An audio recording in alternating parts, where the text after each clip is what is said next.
Continuing on with Dante's Divine Comedy, where we left off, Purgatorio, Canto 1, Line 1. Please continue with the text, reading the text exactly, and then we'll go to the summary. To run o'er better waters, the little vessel of my genius now hoists late her sails, issuing from a dead sea, in his wake who led me, through the strait and troubled pass. And now I'll sing his glory who as guide led me, or fate itself, across that night. But let the dead wood and the mariner be silent now, and let me speak alone.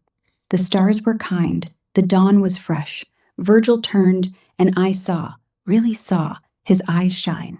See, he said, that's where we're headed. The mountain stood like something carved by breath, not stone, but will. And halfway up, a light began to climb, slow, steady, like forgiveness. Give me the summary. Dante surfaces from Hell's tunnel onto Purgatory's shore, like a boat leaving a graveyard sea. Virgil points ahead, the mountains rising, lit from above by a rising sun that feels like mercy starting to warm things. No more wind, no chains, just stars, dawn, and the quiet promise. This time, you're going up. Bible references? Exodus 19, Mount Sinai, where Moses climbs to meet God. Trumpet sounds, cloud covers. Dante flips it. No thunder, just light climbing slow, like God coming down instead. And Psalm 121, I lift up mine eyes unto the hills. That's the exact moment. Eyes up, no fear, just hope. Genesis 1, let there be light. But here it's dawn after 3 nights, resurrection timing. And John 20, Mary sees the tomb empty, light breaks. Dante sees the mountain, same gasp. References to other texts? Virgil's Aeneid, Book 6. Exactly here, Aeneas climbs out of the underworld, sees the stars, hears Italy, whispered in the wind. Dante borrows that awe, but swaps triumph for relief. No empire, just a mountain you climb. Ovid's Metamorphoses, Argonauts, launching from the Black Sea. Same late sails line, but Dante makes it spiritual, not heroic.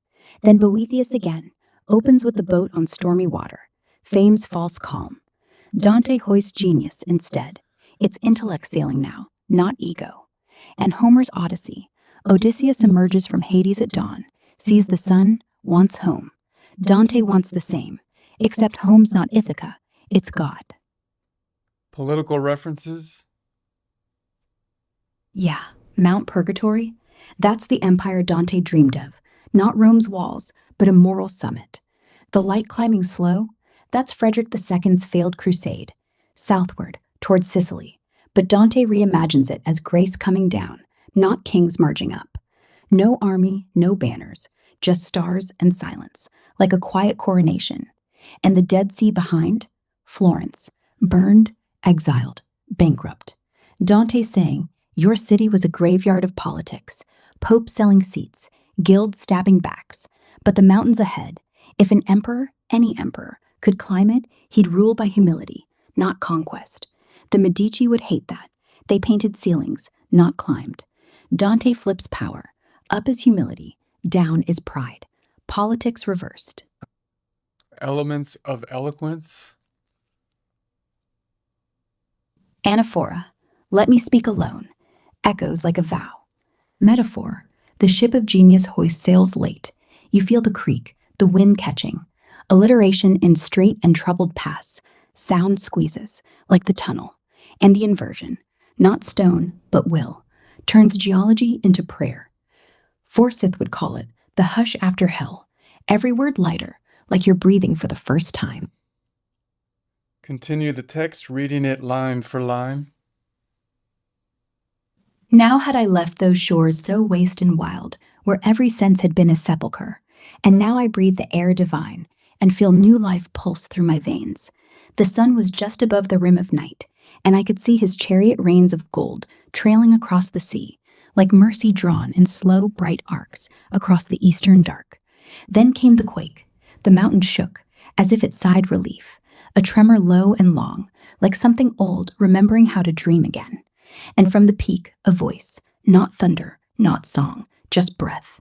Glory to him who conquered death. And every stone replied, Amen. Give me the summary.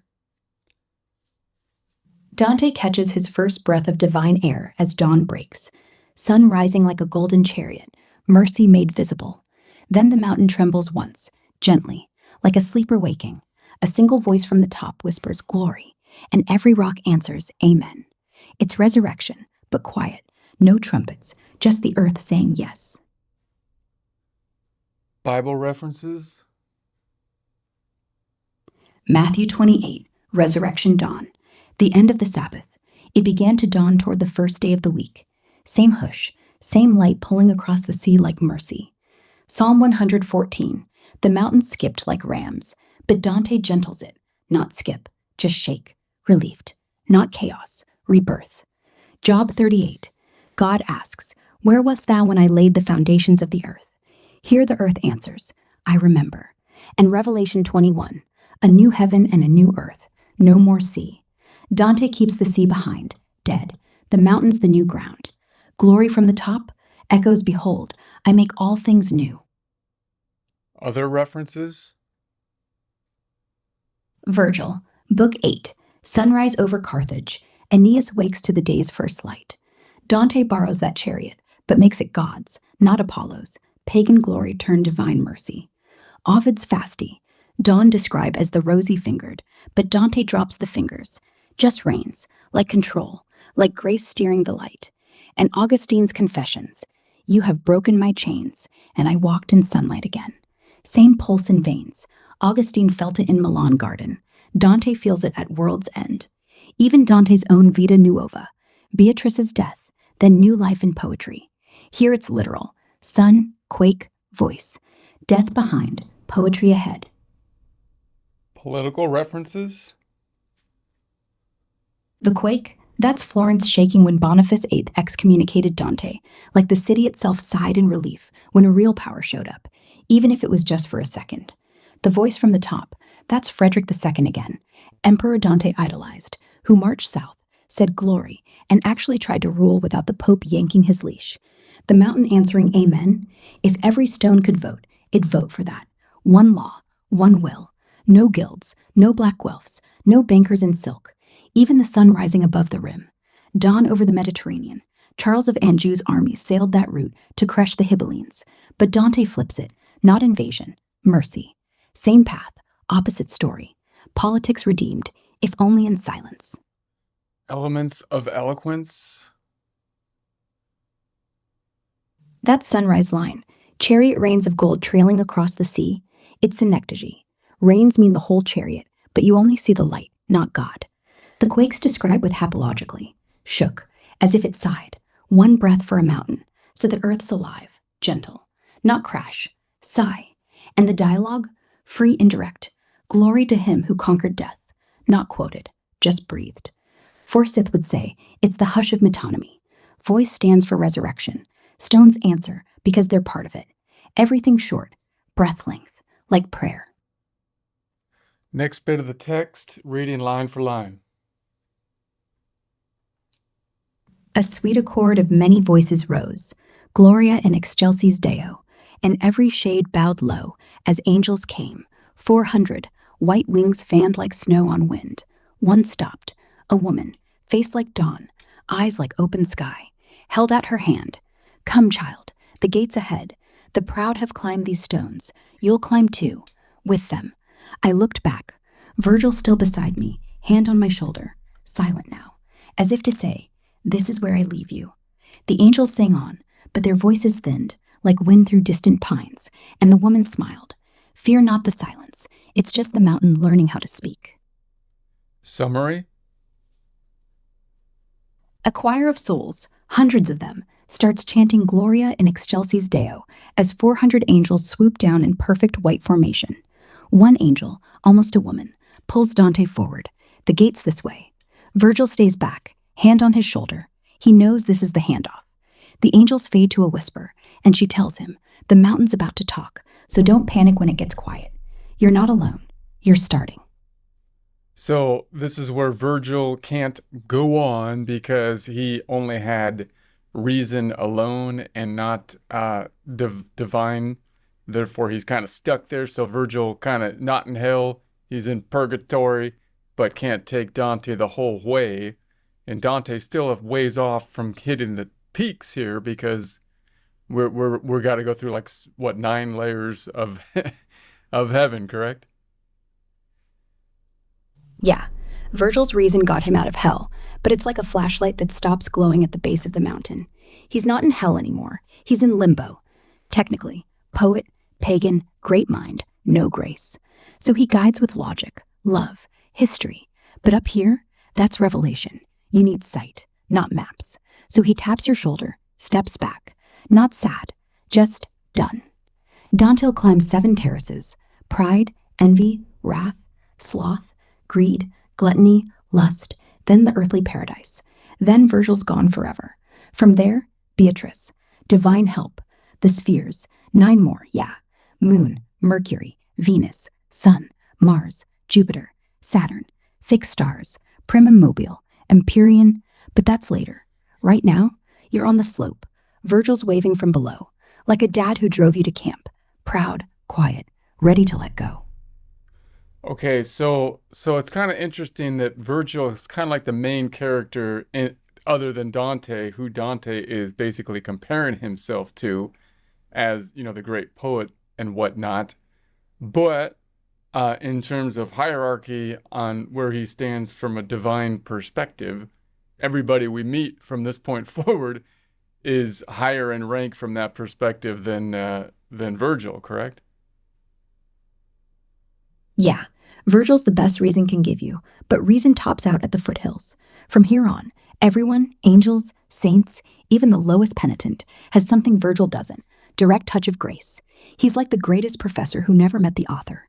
Dante admires him like a son. Heaven admires him like a monument. But monument's not moving. So yeah, hierarchy flips. Virgil bows to a kid who just scraped pride off his back. Divine rank isn't IQ, it's surrender. And Virgil surrendered to reason, not God. So he smiles, steps back, and watches you pass. Not hurt, just accurate. Okay, Bible references. Yeah. Matthew 3. John the Baptist at the Jordan, pointing to Jesus. Behold the Lamb. He must increase, I must decrease. Virgil's decrease moment. Luke 19. Zacchaeus up a tree. Jesus looks up. Come down. I must stay at your house. Same angle. Dante climbs. Virgil stays low. Reason can't enter the house. John 1. The light shines in darkness, and the darkness comprehend it not. Virgil gets the light, sees it, doesn't grasp it, stays outside. And Genesis 28. Jacob's ladder. Angels going up, down. Here, angels descend, souls ascend. Virgil just watches, like the ladder without legs. So it's kind of you're saying it's kind of mirroring the Bible story where Isaiah is supposed to come back. Matthew says it's John the Baptist, and then that's the precursor pointing to Jesus. And so you're saying that once again, Virgil is kind of like the precursor that's going to be pointing to the one that can't wear his boots or his shoes or whatever, which is in this case Beatrice, the divine figure, correct? Exactly. Virgil's John the Baptist. No sandals, no miracles, just a voice crying, prepare the way. He clears the path with reason, points up the slope, then steps back. Beatrice is the Jesus figure, not God, but God's envoy, direct from heaven. She doesn't preach, she just shows up. Isaiah prophesied a messenger. Dante makes Virgil that messenger. Virgil even says, turn now, like John saying, behold. And like John, he's not the light, he witnesses it. No jealousy, just duty. Boots off, hand on shoulder. Go. The desert's over. The Jordan's here. Cross.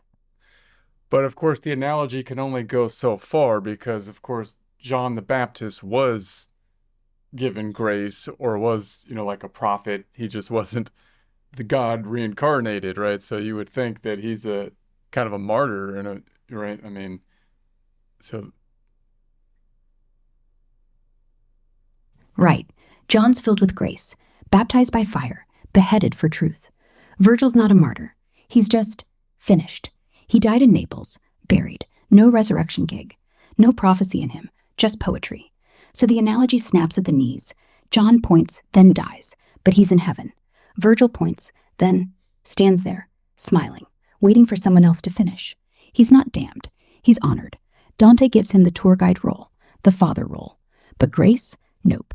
That's Beatrice's job. Virgil's the voice. She's the face. One dies preaching, the other just bows. Different endings, same arrow. So from like a hero's journey kind of analysis or perspective, then obviously Virgil is like the old wizard character, or like Obi-Wan Kenobi, or whatever, that's kind of not really taking the spotlight but is the guide. Yeah, exactly the mentor archetype. Shows up early, hands you the sword, or map, teaches you just enough to survive the next boss fight, then steps back, usually dies, or vanishes, so you don't get lazy. Dante's Virgil doesn't die here. He just stops, like Yoda fading out. Do or do not. There is no try. But Virgil's line is softer. You know it now. Climb. Funny twist. Virgil never needed saving. He was already wise. But he can't cross the threshold. So he's not Obi-Wan getting struck down. He's the wizard who can't enter Hogwarts. The castle's too magical for reason. Still, without him, you're lost. He's the guy who says, "You're ready," then watches from the curb. Quiet hero. No cape, just cloak. So at the point in time that Dante is writing this, clearly he's seen archetypical epics. That's what he's trying to mirror. But did they really kind of describe it in terms of like the steps of a hero's journey? I guess he's copying directly what we thought of as the classical, hero's journey that's been distilled down over the oral tradition up till that point, which is going to be Homer, Iliad, Odyssey, and Aeneid, Virgil. Yeah, they didn't call it Hero's Journey, no. That's Campbell, 20th century. But Dante's swimming in the same pool. He'd have called it From Shadow to Light, or The Road of the Just. But the beats are identical. Descent, hell equates hell underwater. Mentor, Virgil equates Athena, Anchises. Refusal, Dante faints, screams. Meeting the goddess, Beatrice, literally. Atonement with Father, God, at the end. Boon, vision. Return, back to Florence, metaphorically. Virgil hands you the pattern. Aeneas at first. Hades, river. Sibyl, climb, see the future. Homer gives the bones. All right, Odysseus. I get it. So give me the other references. Aeneid, Virgil's own Aeneas, climbs out of Hades, sees Italy from the cliff. Anchises says go. Same hand on shoulder moment. Fatherly, final. Odyssey, Athena disguises herself as mentor, guides Odysseus home, then vanishes. Virgil does the same. No disguise, but the fate is identical. Chrétien de Troyes, Percival, the Grail quest. Guide shows you the castle, steps back at the gate. Knight goes in alone. Dante's borrowing that hush before the test. Even Arthurian stuff. Mordred's fall. Merlin traps himself in rock so Arthur can rule. Virgil traps himself in reason so Dante can rise. All mentors end when the real work starts. Okay. Arthur was not before Dante, though, correct? No, the Arthur stories were around, but not in the shape we know. Geoffrey of Monmouth wrote around 1133, 100 years before Dante, but it's more chronicle than quest. Chrétien de Troyes, French, late 1200, writes an after, turns Arthur into romance, knights into symbols. Dante knew those French poems, or their echoes. Latin summaries floated around Bologna. So Arthur's myth was up, but the mentor vanishes at the gate trope. Chrétien's invention, Dante's inheritance. Not Merlin in a rock. No, that's later, Mallory, 1500. But the idea, wise guy shows you the door, then stays outside, that was Chrétien's gift. Dante just Christianized it. Wise guy shows you the door. He was a gangster. No. Anyway, next let's go to the political references.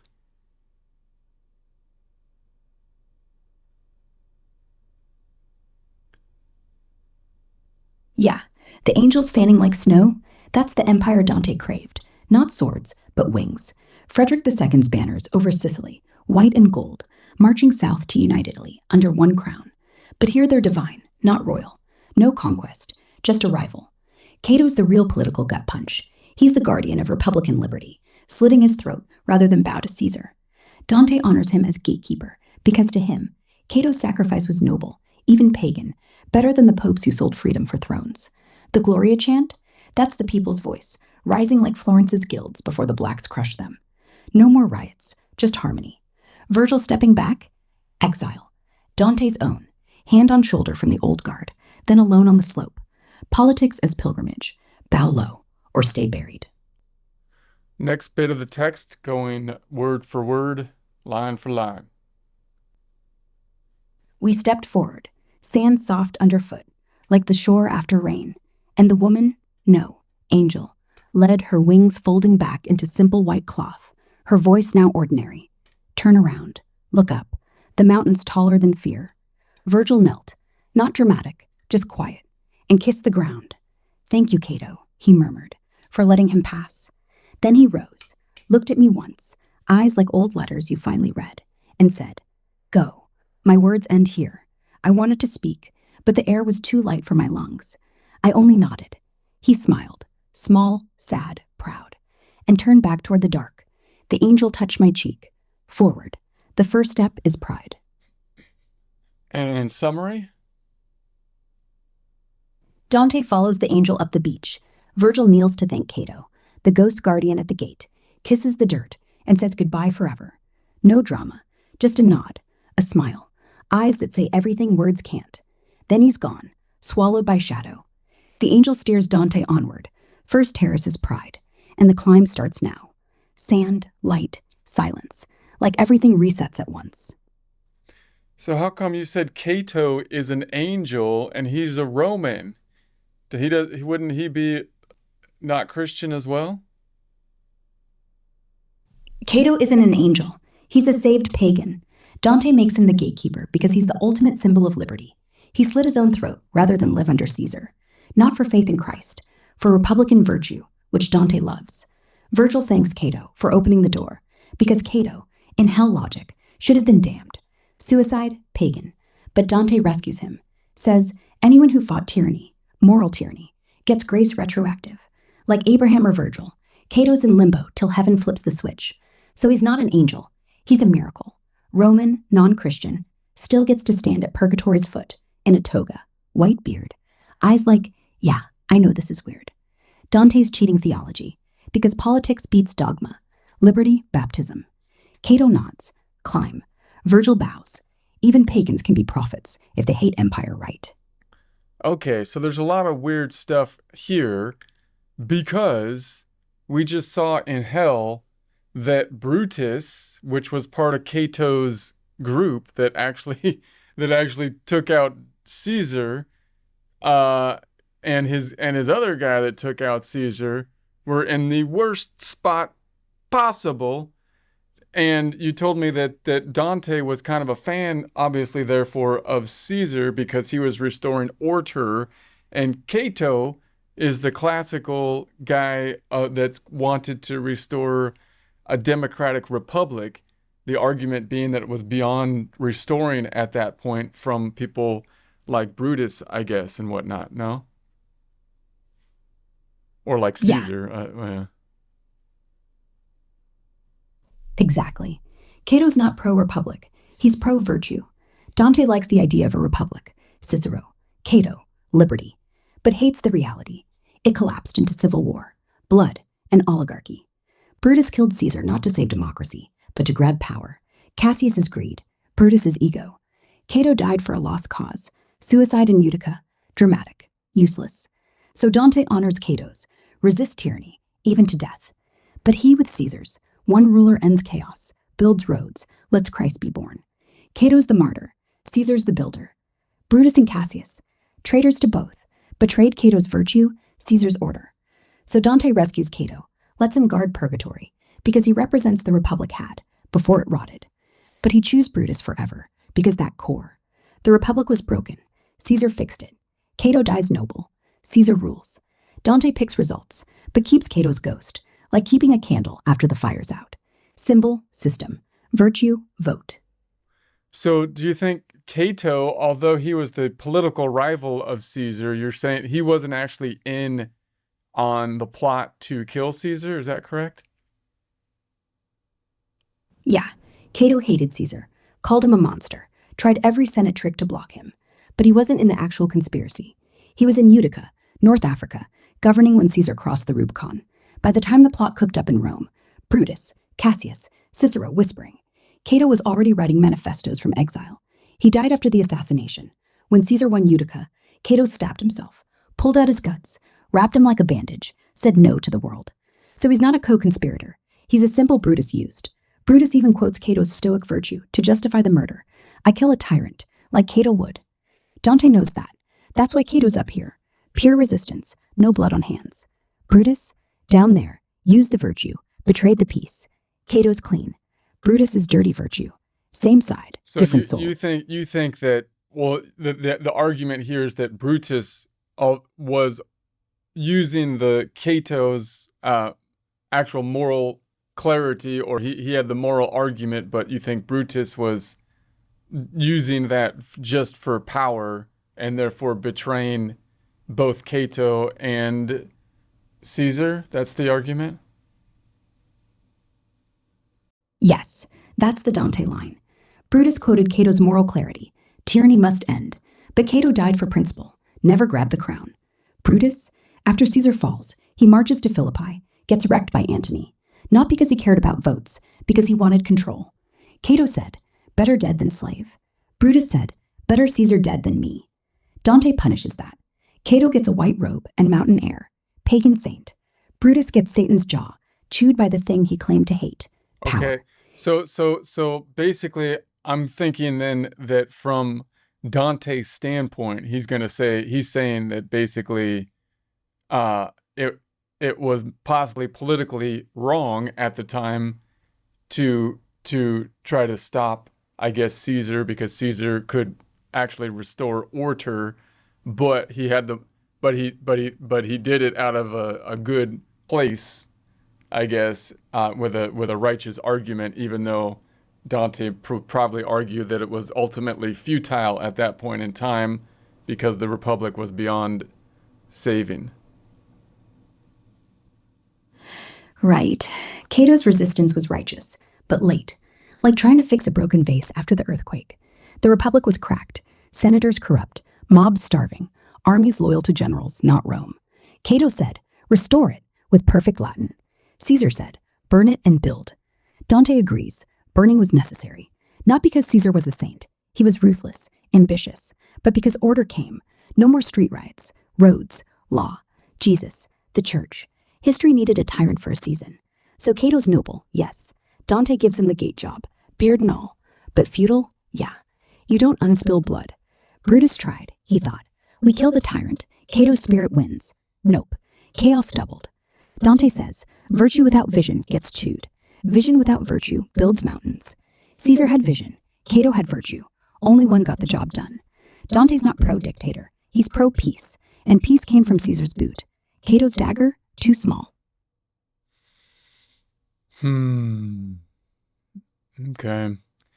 Now the other problem, of course, is that Cato killed himself, which you would think is another, like, no for the Catholic Church, right? I mean, wouldn't that kind of put him in hell or something? Yeah, suicide's a mortal sin. Church law, self-murder, despair, no confession, straight to hell. Augustine wrote it. Aquinas locked it in. But Dante bends the rules in. He says Cato wasn't Christian, didn't have the sacraments, didn't know they were coming. So he acted on natural virtue, liberty, reason, defiance of tyranny. God grades on what you, not what you did. Plus, Dante needed a Republican hero.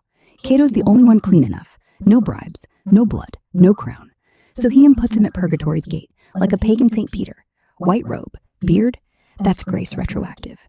Theology flex. God can save anyone before Christ. Abraham, Job, anyone after who never heard the gospel. Virgil, Cato. They're judged by conscience. Cato's was crystal. Suicide, not pride.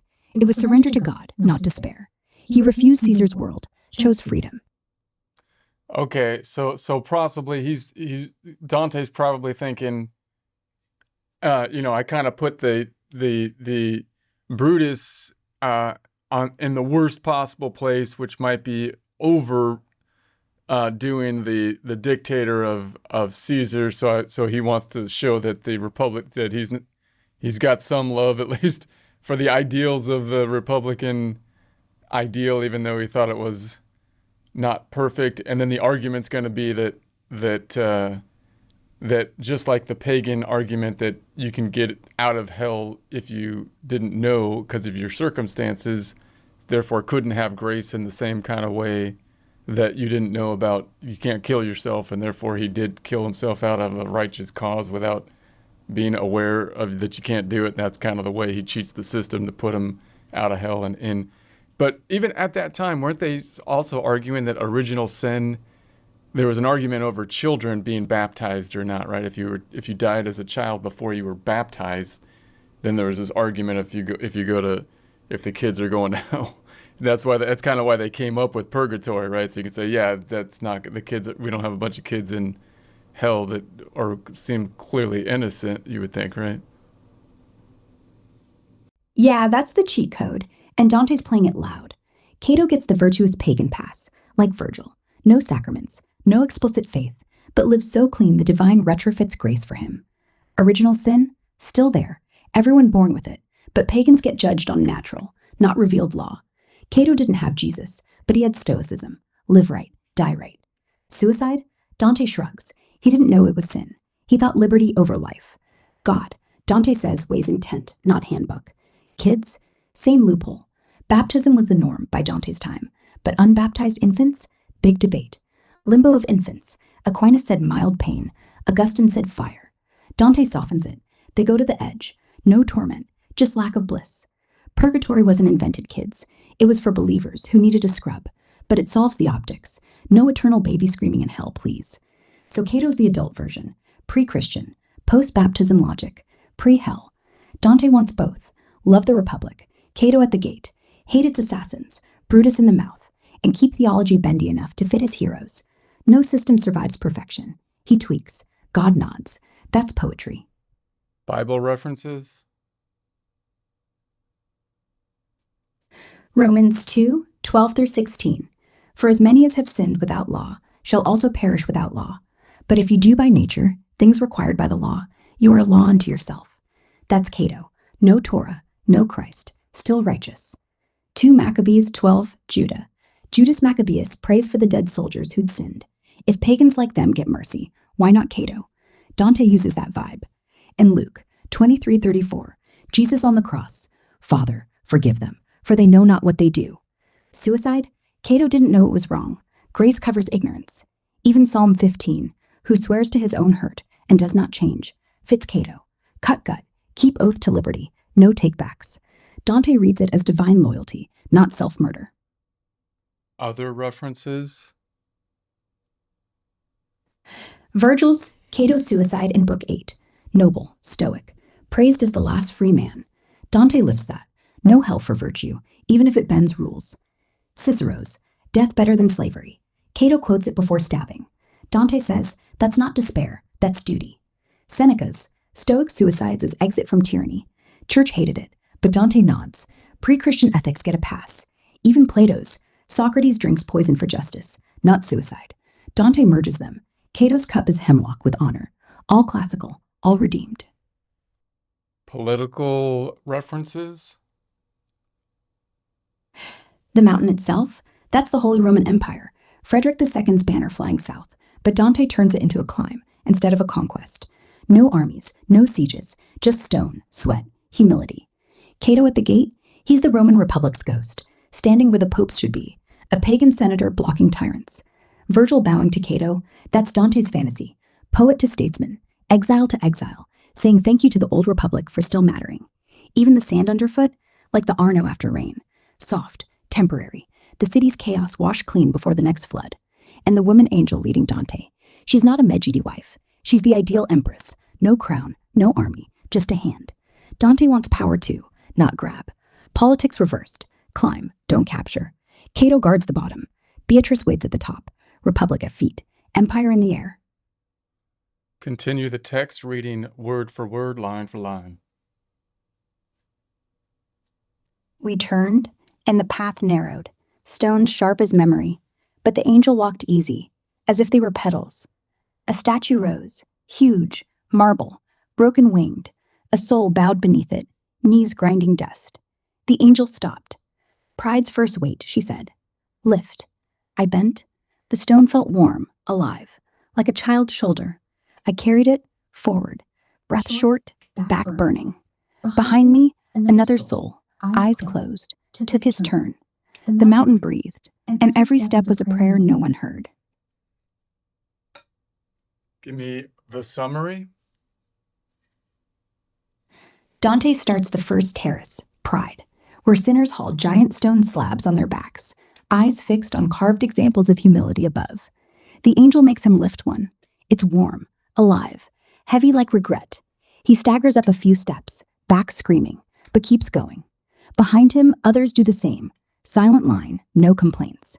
The whole slope hums, as if the mountain itself is praying for them. Bible references.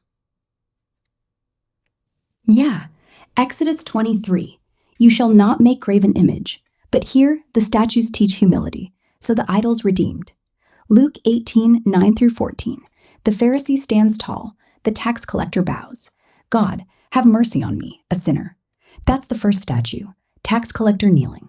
The proud sinner hauls stone to learn that pose. Psalm 119, 162. I rejoice at your word, like one who finds great spoil. But Dante twists it.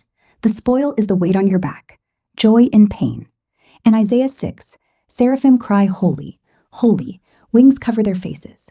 Same humility carved on the wall. You look up to bow down, no flash, just awe. Other references. Aeneid 4. Dido carrying Aeneas's spear as a burden after he leaves. Marble-like guilt, but hers is love. Dante's is pride. Ovid's Metamorphoses. Arachne weaves a tapestry, boasting against Athena, gets turned spider. Here, the proud weave nothing, just carry stone. Albertus Magnus's. Humility as the virtue of bowed shoulders. Dante literally bends the spine.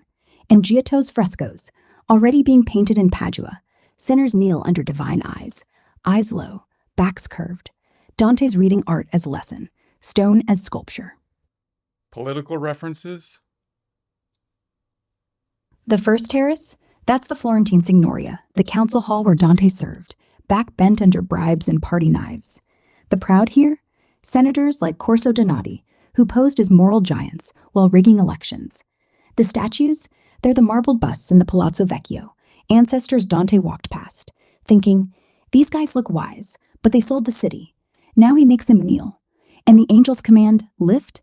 That's the podesta, foreign magistrate, handing Dante his sentence, exile. He carried it like stone. Dante turns punishment into purification. Politics as penance, bend or break. The mountain doesn't care who you voted for, just how low you go. So we're out of hell in purgatory, but these guys are still kind of being tortured, or they're kind of working out their problems, right? But they're good because they can't go, well, maybe they can go up from here, right? Yeah, they're hurting, but it's different. Hell hurts to punish. Purgatory hurts to heal. The stone on your back isn't random. It's the exact weight of every time you said, I'm above you. So it's not torture, it's rehab. And yes, they go up. Every step loosens it, they smile when it cracks. No chains, no demons kicking, just sweat and silence. Virgil called it the hill of joy. Dante feels the burn, but knows. Pain here means progress. Down there, just pain. That's the line. If it teaches, it's grace. If it doesn't, it's hell. Political references. Yeah, these bent backs, that's every Florentine noble who thought carrying a title meant bowing to no one. The marble statues, they're the Guelph heroes, marble in the palazzo, immortalized. But Dante says, nah, you're kneeling now. The terrace itself, the slope of the old city wall. Florence built it to keep enemies out, but the proud turned it into a wall against mercy. Now it's a staircase. And the angel forcing the stone, that's the emperor, Frederick, pressing humility on princes. Rule, but remember your dust. Dante wants rulers on this terrace, backs bowed, not thrones raised. Politics upside down, power as posture, bend or fall. So the Emperor Frederick in this case is someone Dante likes and is doing a proper worldly kind of thing. Is that the case? Yeah, he loves Frederick II. Not the man exactly, but the dream. An emperor who ruled like a poet. Latin, falconry, law, no pope meddling. Frederick tried to heal the East-West split, married a sultan's daughter, built universities, spoke Arabic better than Latin. Dante saw that as world order, not crusades, not excommunication, just competence. So Dante makes him a moral ideal. On the terrace of justice, later, Frederick's up there teaching law above self. Not a saint, not Christ, just a ruler who didn't burn heretics or bankrupt cities. Dante wants that, a throne that bows, not crushes. Frederick failed. He died broke, excommunicated. But to Dante, he's still the guy who almost pulled it off. Close enough. The stone? If only all kings carried it. So he kind of had the proper idea in Dante's view of the role of the king for the worldly place, which is to impose justice and whatnot, punish people, have the sword versus the Pope, who and the church, which is to be in the realm of divinity. They're supposed to have kind of separate roles, I would assume. Yes, exactly. Dante's whole beef. Church and state tangled like vines on a drunk. Frederick kept them separate. He was emperor, not priest. Sword for law, scepter for peace, no crucifix on the hilt. The Pope? Dante wanted him in Rome, preaching mercy, not drawing maps or collecting taxes. Two sons, Pope for souls, emperor for bodies. Frederick almost lived it, ruled Sicily with Muslim tolerance, no inquisitions, let scholars breathe. Dante thinks that's the model. Punish thieves, not thinkers. Excommunicate heretics, not peasants. So yes, separate realms, sword versus cross. Emperor climbs the mountain too. Proud, yes, but he bent. The Pope? Most end up in hell for crossing the line. Dante's not anti-church, just anti-corrupt. Frederick, worldly, righteous. Pope, divine, greedy. Swap 'em and Rome sings. Elements of eloquence. Alliteration. Bent backs, bowed beneath, broken winged. Each bee like the spine curving. Metaphor. Stone warm, alive, like a child's shoulder. Turns pain personal, almost tender. No abstract virtue. You feel the kid you crushed. Then the rhythm. Short clauses. I bent. I carried. Behind me, like steps. No flowery Latin. It's breath by breath. Forsyth calls it the grind meter. Every pause is a stagger. An enjambment. Lift sits alone. So the weight hangs before the next line, like the stone itself won't let go. Simple words. Huge silence. That's the point. Pride dies quiet. Let's continue the text, reading it word for word, line for line. A second voice, low, like wind through reeds. Remember when you carved your name on every stone and thought it made you tall? I felt it, the rock grow heavier, not from weight, but from memory. The time I mocked a beggar, the sneer, the coin I flicked, all stone now. The statue shifted, a woman on her knees, face turned up, not to glory, but to pain. The angel whispered, good. Feel it, let it crack. And it did. A hairline split, light inside, and I stood straighter. Breath came, first easy breath since hell. Behind, the line moved. One soul set his stone down, stood, and smiled. The mountain sang, soft, like bells no one rang. Give me the summary. Dante hears his own sin voiced back at him, pride in every insult, every self-carved name. And the rock swells with the memory of one flick of a coin. The statue shows a woman begging mercy, face up in agony. The angel says good, and the stone cracks open from inside. Light leaks out. He straightens, breathes free. Another soul finishes his haul, sets his stone down, smiles. The mountain hums, like unstruck bells. Progress isn't less weight. It's light getting out. So He's kind of metaphorically dealing with his own personal biggest type of sin, which is pride here, and he's kind of working his penance out at the same time after he leaves hell and he relieves a breath of relief. Is that what's happening? Yeah, that's exactly it. The rock isn't random. It's Dante's own chest. Every sneer, every I'm better, all packed into that stone. He thinks he's just watching. Then the angel says lift, and suddenly it's memory. The beggar? Real Florence guy Dante may be ignored, or worse. So it's personal penance, not classroom. No priest, no rosary, just sweat and recall. And when it cracks, that's grace, not problem solved, but light leaks. He's still climbing, but lighter. Relief? Yes, but earned. The breath isn't free air. It's after the split. Hell was your done. This is your starting. And the mountain smiles because one more crack means one less ego. Bible reference? Yeah, Matthew 23:12. Whoever exalts himself will be humbled. That's the stone cracking, the back straightening. Psalm 51:17. A broken and contrite heart, O God, you will not despise. The split isn't punishment, it's the heart opening. Light slips out like confession. And John 8:7. Jesus says, let the one without sin throw the first stone. Here, the stone, the sin, thrown back on you until you feel it. When it breaks, forgiveness leaks. No one else needs to throw. Grace does the shattering. Isaiah 66:2. But to this man will I look, even to him that is poor and of a contrite spirit. The beggar statue? That's God's face, down low, waiting for the proud to look up by looking down. And other references? Virgil's 14th, Book 7. Turnus boasts, my name will ring in all ears. Same carve your name pride, but Dante makes it literal. The stone records it forever, till you carry it. Ovid's Niobe turns to stone for pride. Here it's reverse. The sinner's stone, but cracks open, like marble giving birth. Bernard of Clairvaux's, the soul groans under the weight of self-love, till grace shatters the shell and light pours. That's the crack, not pain, release. And Giotto's, Christ on Mary's lap, stone cold, but light from cracks in the rock around him. Dante's reading that. Humility isn't death, it's resurrection in slow motion. Political reference? Yeah, the cracked stone, that's Dante's sentence of exile. Heavy, personal, carved by the blacks into law.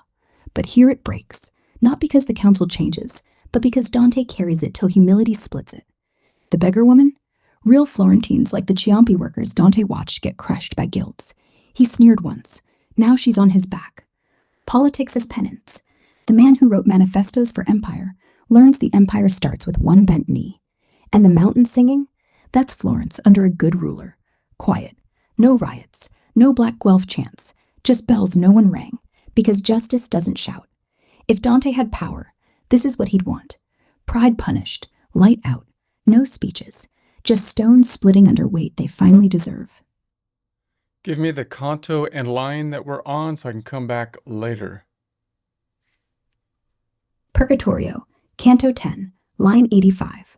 We just heard the mountain sing after the first soul sets down his stone. The bells that weren't rung. We'll pick up the examples of humility, carved into the cliff face. Mary visiting Elizabeth. David dancing. Emperor Trajan bending the law. See you then.